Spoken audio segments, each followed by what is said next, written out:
Welcome to another episode of the Titanium Economy podcast hosted by Ayna. Today we are joined by Riaz Raihan, Chief Digital Officer of Trane Technologies. Trane Technologies is a $21 billion global climate innovator, maker of the Trane and Thermo King brands, serving customers across commercial buildings, homes, transportation, and industrial refrigeration in over 100 countries.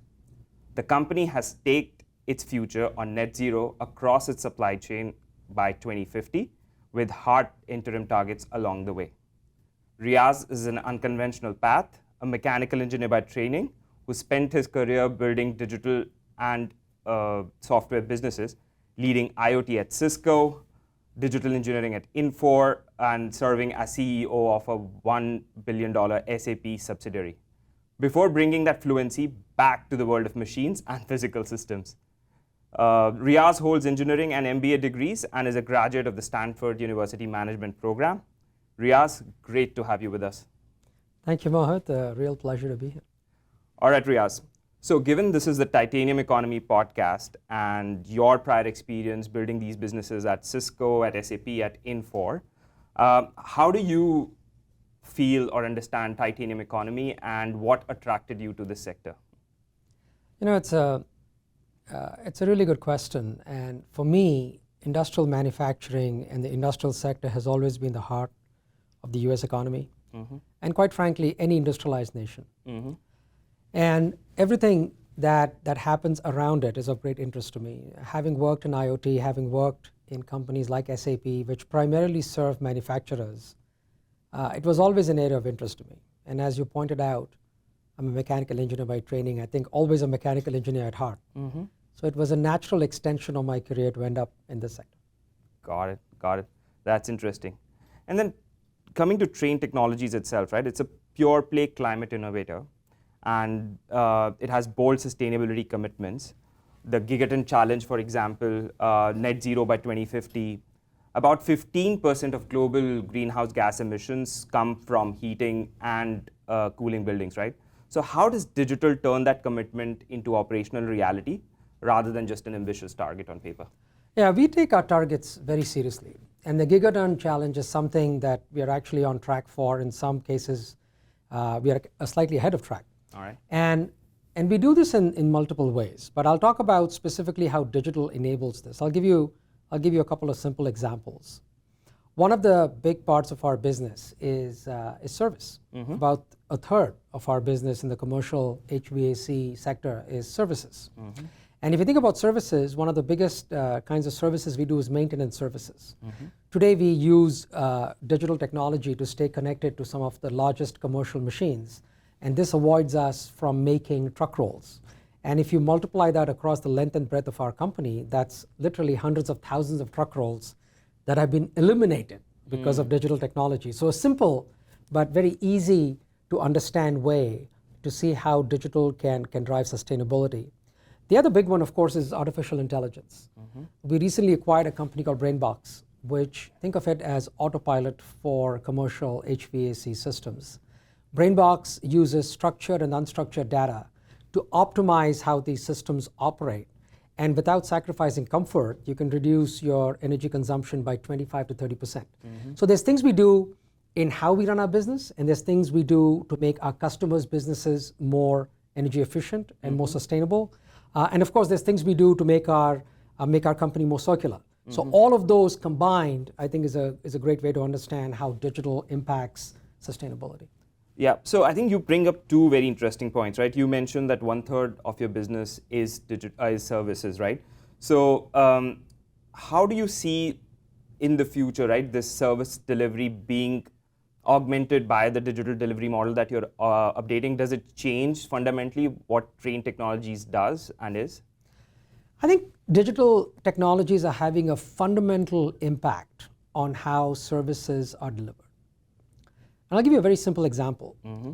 For several decades, the manner in which large commercial HVAC and even residential HVAC systems were serviced was based on a truck roll. It was based on a technician, a human, showing up, typically for a commercial system 4 times a year, so each time the season changed, or for a residential system 2 times a year. and performing activities after doing an inspection of the system. And some of these activities were fairly simple, changing a filter as an example, but others were more complex. And the fundamental premise was that you would have a technician making the truck roll and showing up to the system. Now, with digital technology, with IoT type technology, we can reverse that. We can say, first of all, why wait for the seasons to change? Why not have sensors on the equipment that are connected to a modem and have that modem connected through mobile technology, 5G or LTE? Why not monitor that equipment 24/7? Why not be in a position where you have exception-based monitoring? So when a certain metric or a certain quantity or a certain parameter is out of range, before it gets to red, it gets to yellow. And when it gets to yellow, we can proactively let the customer know this is happening. So we know the issue has happened and have taken action even before the customer knows. And then you roll a truck when you need to roll a truck, as opposed to, it's 4 times a year, the season has changed to roll a truck. So it's a fundamental change in how we deliver service without compromising on quality. As a matter of fact, one could argue that the quality of service delivery has gone up. The cost to deliver the service has gone down, and customer satisfaction has actually gone up as a result of that. So it's a triple win. It's good for the environment, it's good for the customer, it's good for business. Yeah, that's amazing. I think the second thing that you mentioned, which was very fascinating for me, was the acquisition of BrainBox and the whole AI play that is there, right? When I talk to CDOs, CIOs within industrial companies, right, I think they're still in that phase of what should we do with AI, right? Where should my investment be? Should I grow a team internally? And there's a bunch of communication there. But everybody seems to be at or near the starting line.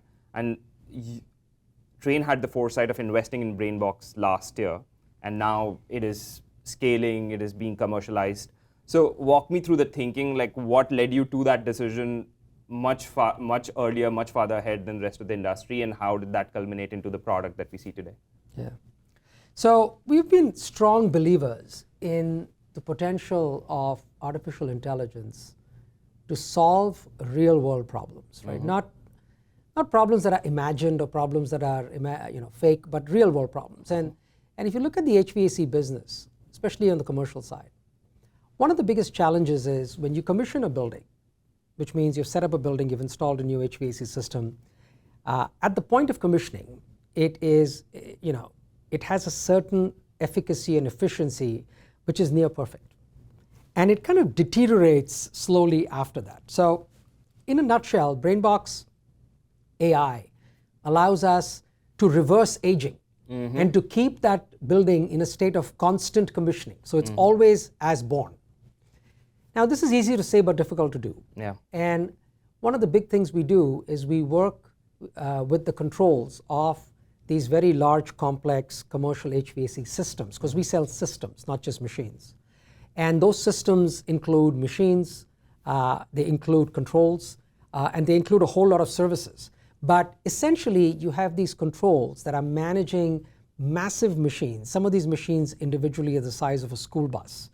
And most buildings, most large buildings, will have many of them in series and tandem operating the HVAC for the building.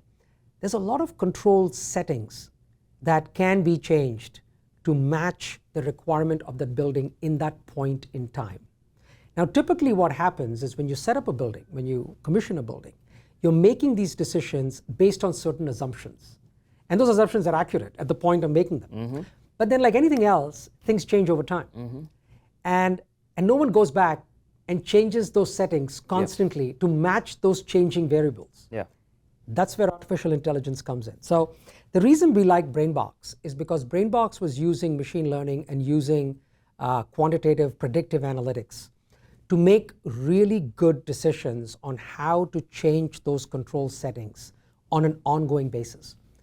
I often use the analogy of comparing BrainBox to an autopilot in a commercial airliner, right? The autopilot is making tiny adjustments to the flight path of the aircraft. And this might surprise some of the listeners, but most planes during flight are pointing in the right direction less than 5% of the time.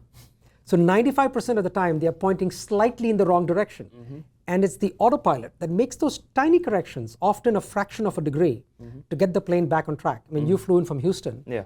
And had it not been for autopilot, you would have ended up in Boston, not in Charlotte. And that is what autopilot does. It's those tiny changes.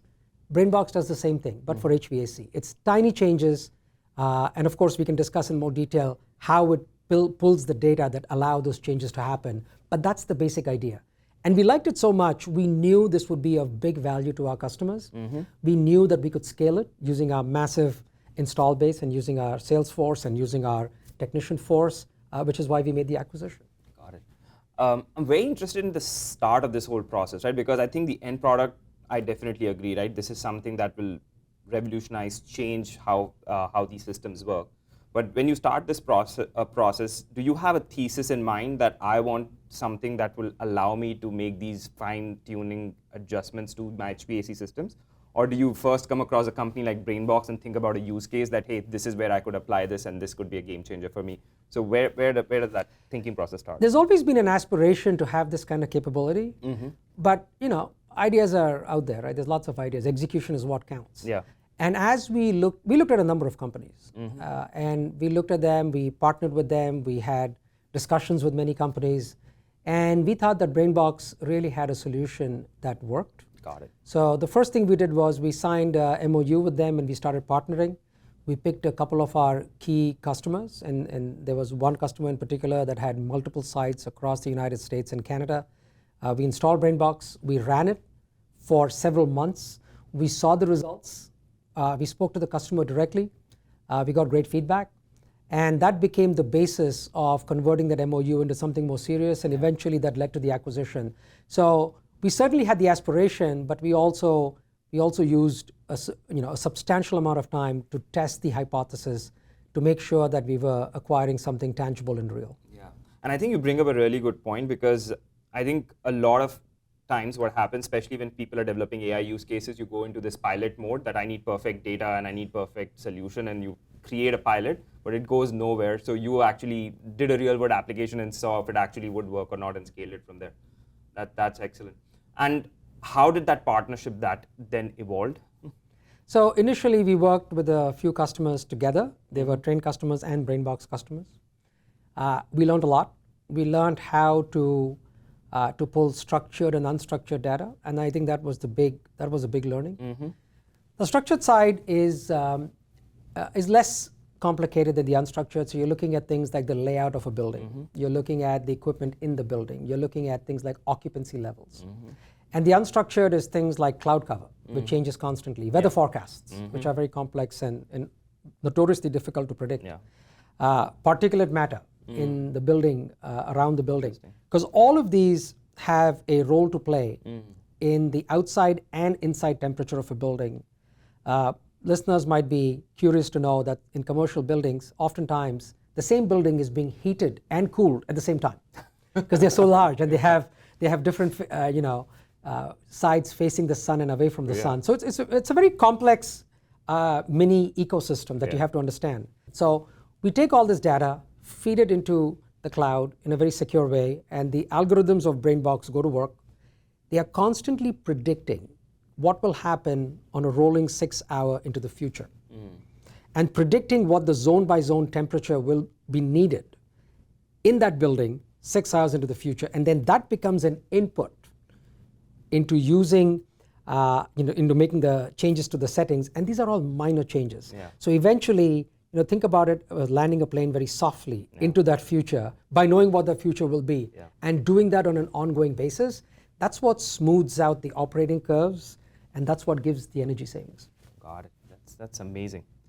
I want to start looking at how AI is getting applied internally in Trane as well, right? So you've framed Trane Technologies' AI agenda around 3 lenses, right? You've said AI for growth, AI for business transformation, and AI for employee capability.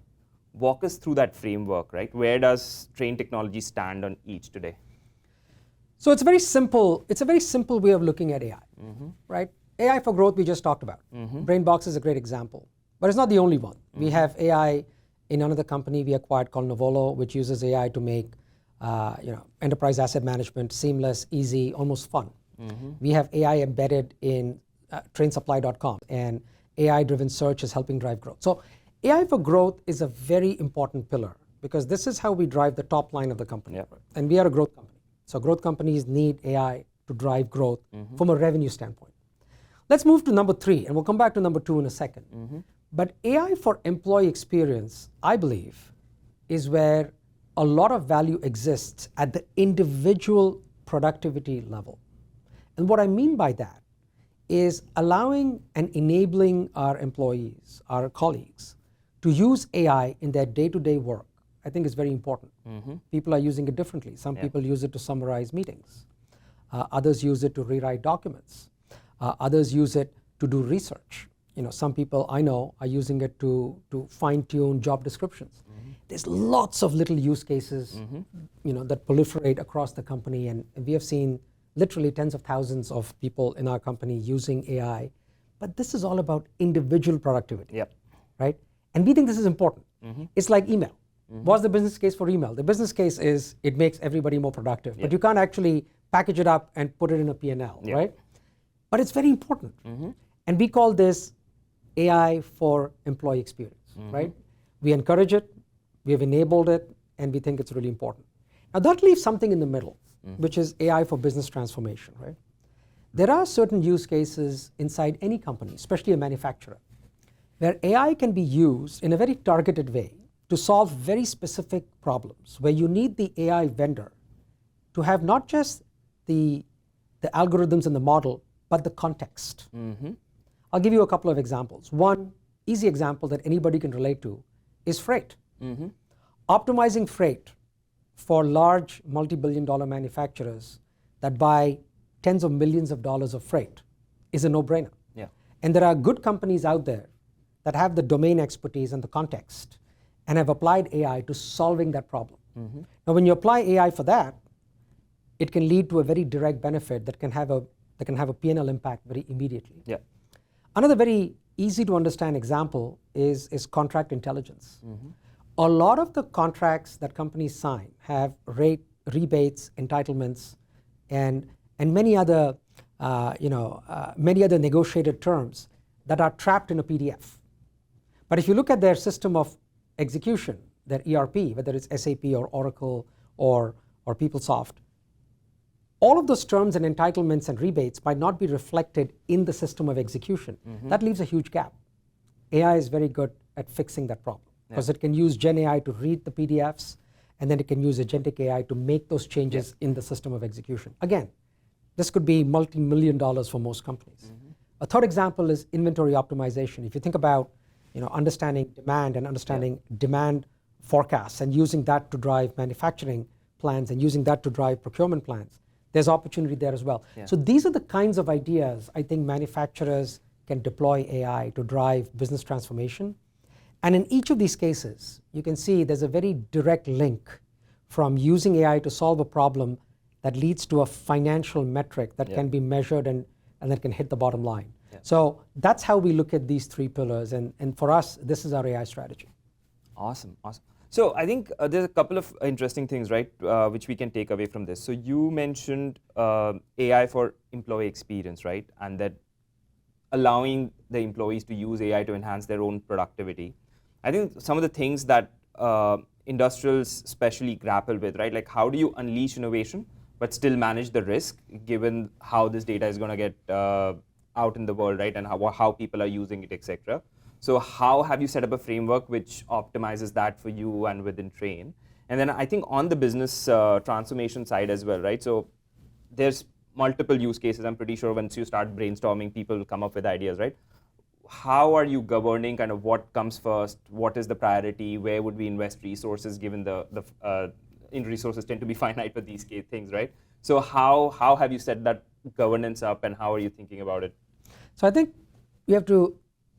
companies have to understand that when you talk about employee experience, everyone's experience is slightly different. So in employee experience, you want a many-to-many type approach. You want everyone to try and encourage them to use the tools and let them figure out their own path. And people are very creative in figuring this out. There's people will talk to each other. Different people will use the same AI differently. Different people will have different use cases that they will share with their colleagues, and we encourage that. And that leads to a plethora of mini use cases that that have varying degrees of adoption, right? And we think that should be left unfettered, right? That should be, you should allow that to grow, and you should allow people to use it as they see fit, but not try to count the benefits in financial terms. Yeah. That's about experience, Yeah. right? What's the business case for email? It makes everybody's life easier, right? Don't try to monetize the benefit of email, because quite frankly, there is no alternative today. Yeah. AI is the same way. Everybody should be encouraged to use AI, and that should just become the new way of working, right? However, when it comes to business transformation, you have to take the exact opposite approach. You have to start with the P&L, Yeah. start with the balance sheet. This is not about crowdsourcing ideas. The crowdsourcing can happen on the employee experience side. Got it. But on the business transformation, it has to be a hard, financially driven, pick a few use cases and go hard and deep. So fundamentally different approach. Yeah. On the employee experience, let them try whatever they want to, and let them experience and learn, and let it evolve organically. Yeah. When it comes to business transformation, the exact opposite. Pick a few, go deep, drive the value, and start with the ones that are the biggest in terms of value. For most manufacturers, those are things like procured goods and services. Those are things like freight. And those are the things that one should go after. Inventory, those are the big ones, right? Yeah. Don't crowdsource. Go after where the money is. Brilliant, brilliant. So another common question that comes when we think about applying AI, especially in industrials, right? So when I talk to CIOs, CTOs, right? One of the common pushbacks is that I'm waiting for perfect data, right? So let me transform my ERP, let me set this up, and this will make sure my data is clean, and then I will start on this whole AI transformation journey. Based on your experience, right, when you joined Trane, what was the data infrastructure like? Did you have to work through it? Like, walk us through kind of that transformation. Perfect data is a myth. It's like the Loch Ness monster, right? It doesn't exist. I mean, I was in technology for a quarter of a century before I came to Trane, and I've had the privilege of working with, I'd say, a large percentage of the Fortune 500. And none of them has great data. So great data, perfect data is a myth. And I think we have to be comfortable with that. We just have to work with data as it exists. That's the bad news. The good news is that there's great tools today, many of which are AI driven, that allow you to take this imperfect data to drive really good outcomes. And I also, the approach we have taken, and the approach I think industrials should take, is the Pareto principle. Focus on the 20% of the data that drives 80% of the value. For example, there's no point knowing everything about all your products in your catalog. It's really focus on the top 20% of the products that drive 80% of your revenue, and accept that there's a long tail that you don't need to go after. So that's kind of the approach we use. We also use a lot of data normalization tools, data cleansing tools.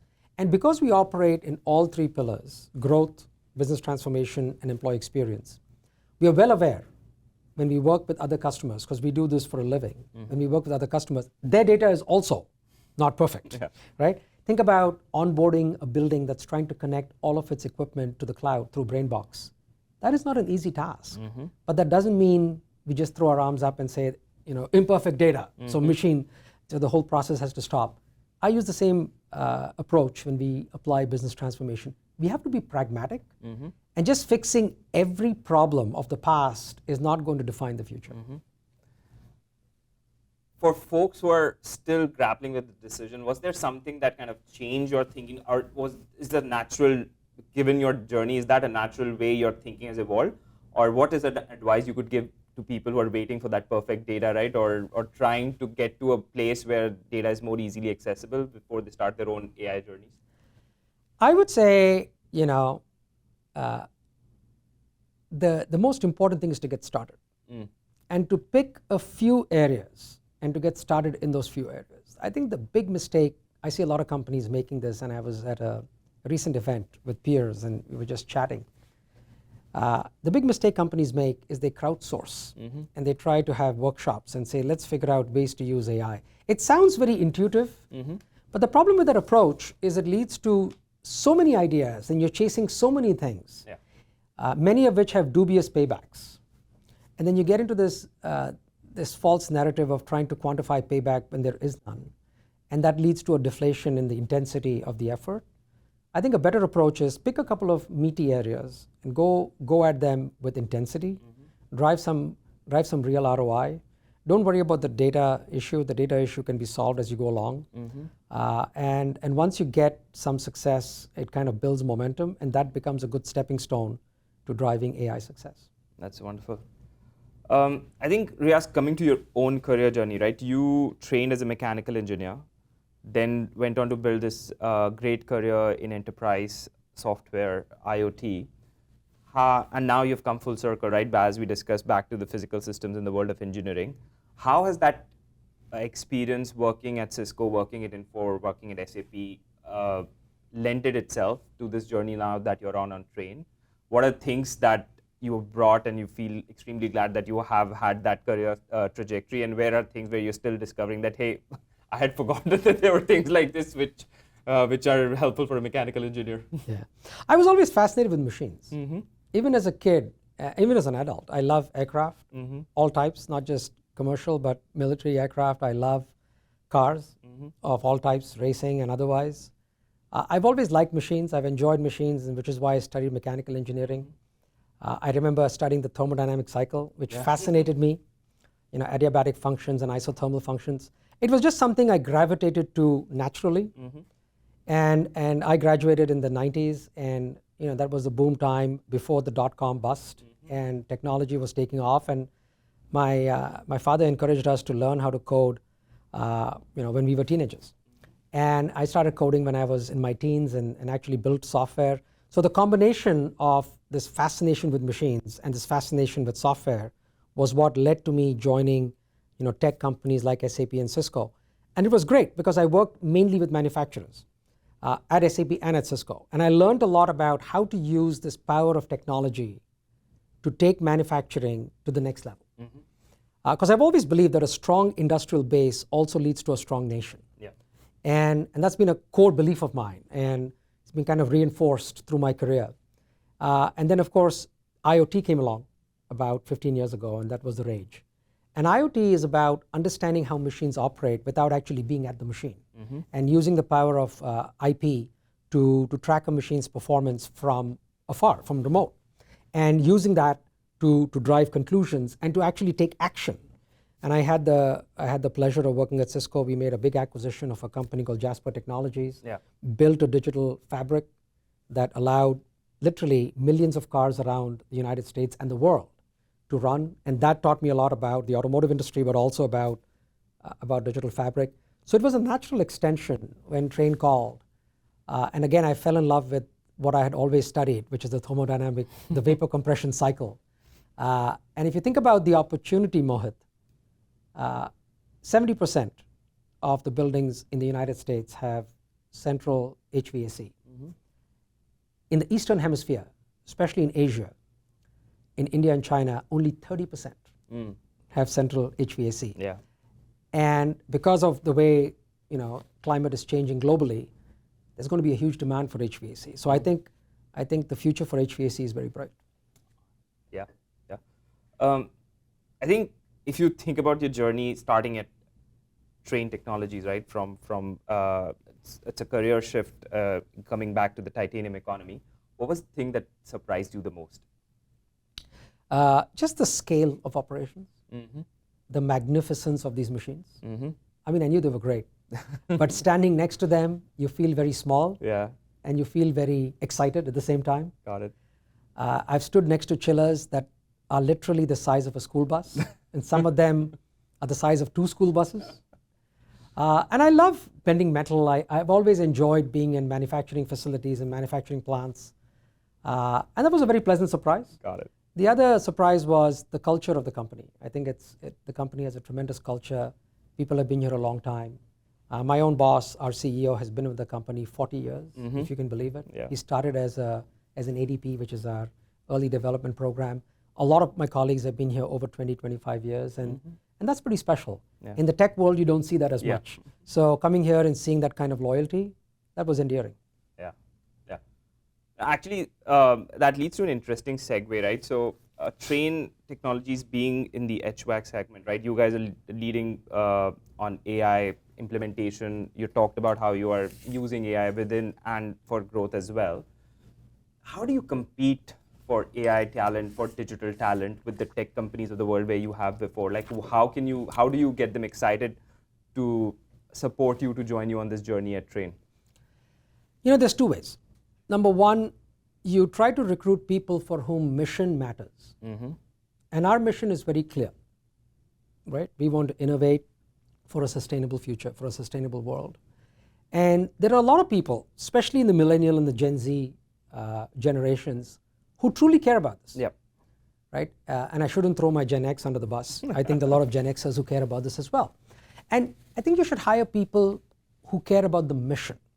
As you drove in today, you probably noticed that the street was named Sustainability Way. Some people notice it, others don't. Hire the ones who noticed it, because to them it matters, right? And if you hire people that are mission driven, they will bring their skill sets to us. And that's been my experience. I've hired some amazing talent over the past 3 years. We've been able to attract, when we post jobs, we get some of the best folks from some of the top universities, top companies, including from some of the best tech firms that want to join. And many of them talk about being mission driven and being inspired by our mission. So that's vector number one. Vector number two, you got to be opportunistic as well. I mean, if you look at what's happening in the tech world these days, I say this slightly tongue in cheek, there's a lot of talent out there that wants gainful employment and that wants purpose. And when they come and try us and they say, hey, this is a wonderful company, this is a great place to work, I can see myself building a future here. And everybody here seems to enjoy what they do and they've been here a long time. That's exciting too. So those are the two kind of vectors that we use. But being mission driven, I think attracts a lot of people. All right. So let's look at that mission, right, and look at the future, right? So if Trane Technologies digital platform scales as you have envisioned it, right, what does the commercial building of the future look like? And what role is Trane Technologies playing in that change? So we believe, and we will define this future as Trane Technologies, the future of buildings is smart, resilient buildings. Buildings that are optimizing the use of energy. Our CEO often says, based on industry facts, that most buildings are wasting about 30% of the energy that they pay for. So let's say you pay for 100 units of energy, you're wasting 30 units. Now some say it's maybe closer to 40. But let's even take 30. That's a lot of wastage of energy, right? So how do we make these buildings smarter? How do we help buildings get more resilient? And we think this is a combination of things like artificial intelligence that we spoke about, cloud-based BMS, so building management systems that are cloud-based and combined with artificial intelligence to drive unique value, using things like hybrid dual fuel capability, so you're using time of use to decide when to use fossil, when to use the grid, using things like battery storage to charge the battery when rates are low and discharge the battery when rates are high, so you're bringing down your peak. Integrating with things like thermal storage, so using ice tanks. As you drove in today, you may have noticed some ice tanks. That's a way for companies to also reduce their peak. And then, of course, integrating with all manners of on-site generation, whether it's solar or it's wind or it's geothermal. The building of the future will be able to leverage all of these different options, almost like a portfolio of choices, overlay that with the rate structure of the grid, and actually bring its peak down. Now, if you do this at small scale, it's great for the individual building. But imagine the impact, Mohit, if you could do this at the scale of a small city or a big city like New York City. Imagine the impact it could have on the resiliency of the grid itself. So I believe there's a micro benefit at the individual building level, but there's also a macro benefit at the national level for the grid. So we believe instead of predicting the future, we should play a role in defining it. Yeah, that's excellent. I think you threw out an interesting number out in there, right? So you mentioned that 30% of the energy that a building is consuming is actually being wasted. I think one of the levers that we talked about that, hey, AI can help reduce that waste. I think there is some skepticism on how much energy does AI itself take to produce these results, right? Have you guys done kind of that analysis for yourself to figure out, are we having a net benefit, or how do we think about this towards a net zero emission aim? You know, my colleague Lee and I, last year as we were preparing for a debate on the climate, we did some research. And it's very interesting. And I don't remember the numbers exactly, but we looked at how much energy was consumed globally, right? It was about 60 terawatt hours, right, globally. If you look at, we went to the EPA and got some numbers and we said, how much energy is consumed globally? And how much of that is used by HVAC? About 10%. Yeah. How much of that can be saved using AI? About 30%. So you end up, you do the math, you end up with a number, let's call it X. How much energy do all data centers, not just AI data centers, but all data centers use? Let's call that number Y. So the amount of energy you save using AI on HVAC is X, potential. And the total amount used by all data centers is Y. X is about 4 times the size of Y. Oh, wow. Okay. Which means if deployed properly and completely, that's a big if, but if deployed properly and completely, AI could create 4 times more energy savings just from HVAC compared to what it uses. It's an execution issue. It's not a technology issue. It's an issue of will, right? And I think as we define the future, we have an opportunity to make a dent. So I definitely think technologies like BrainBox, like Trane AI Control, will help solve the problem AI creates. Yeah. And to your earlier point, there's a network effect to this, right? Because you think about it at a building level, but then at a grid level, and then a city and a major city level. So I think those, effects compound over time. All right. So I think my final question, Riaz, right? In your role as the CDO, it's not a settled playbook in industrials, right? Every company has its own unique systems, its own unique requirements. What do you wish you had known before the start about this role? And what does the CDO role for the next decade look like for you? You know, you're absolutely right in saying it is not a settled role, but I see that as an opportunity because you get to define it. Right. I'm the first Chief Digital Officer for Trane Technologies, and so I have a responsibility and an opportunity to define what that role looks like. I believe in industrials, CDOs have to be outward looking. They have to be looking at the market, they have to be looking at revenue growth, and they have to be focused on top line growth and on driving margin expansion. For all the reasons we've discussed, right? There's huge opportunity to drive and create new services. There's huge opportunity to reduce the cost to serve. And through that, there's a huge opportunities for CDOs to truly be growth vectors for their respective companies, right? CDOs can also play a role in helping make companies more profitable internally. But I think the real value of a CDO is to look outside and to figure out how the company can be more profitable and more competitive at that stage, right? In terms of what I wish I had known, I mean, I knew Trane was big. I knew the opportunity was huge. But if you look at how our company has performed, when I joined the company, our stock was 190, and a couple of weeks ago we crossed 500. Yeah. So the company has done really well. The market has responded really well, and I think our customers are voting with their wallets. And there's a tremendous momentum we have as a corporation, and I'm very excited to be part of that. Got it. Any last words of advice for either CDOs who are beginning down this journey in industrials or CEOs looking to hire CDOs on how should they be thinking about this new role and what should be the remit? Yeah. My simple advice is less analysis, more execution. Because analysis often leads to paralysis. And that's, I've seen it everywhere.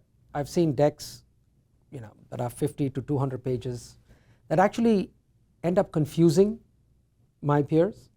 And I chat with many of them on different councils and so on. And it actually paralyzes them from taking any action. I think a better way is to move quick, learn from both your success and your lack of success, iterate, and keep moving. And I think that approach leads to more success, and it creates a drumbeat.